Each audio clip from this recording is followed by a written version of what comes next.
A deadly shooting that took place at an Olathe bar and grill 1 year ago is now back in the spotlight.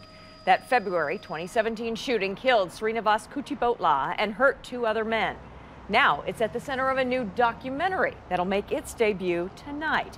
That documentary also focuses on another hate crime in Overland Park, this one back in 2014 when a man opened fire at the Jewish Community Center. KCTV5's Amy Anderson has more. New at 4. Sadly, 2 of the worst hate crimes in recent memory happened in our area. One of them was here at the Jewish Community Center when a little boy and his grandfather were murdered on a Sunday afternoon. The documentary team was in Kansas City for weeks, talking with families directly impacted by the worst kind of hate crimes. They were looking for how does a family survive after hate crime. In a matter of seconds, Mindy Corcoran lost her little boy, Reet, and her father after a white supremacist shouting Heil Hitler opened fire at the Jewish Community Center 4 years ago next month. Then the killer drove down to Village Siloam and murdered Terry Lamanno while she was there visiting her mother.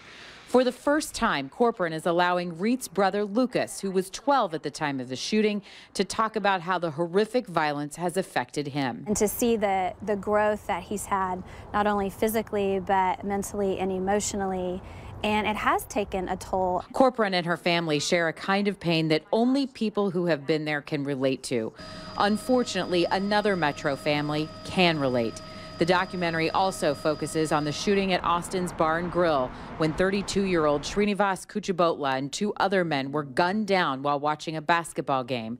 Kuchibhotla was killed, leaving behind a grief-stricken wife who has since become friends with Mindy Corcoran. Just to know that her husband and my dad and son were murdered because somebody wanted someone else murdered or wanted them murdered. And that's a hard thing to process, and so you do need to collectively find people that are similar to you so that you can share those things and not feel crazy. Both women say they are determined not to allow the horrific events derail them from life and are intent on making this world better.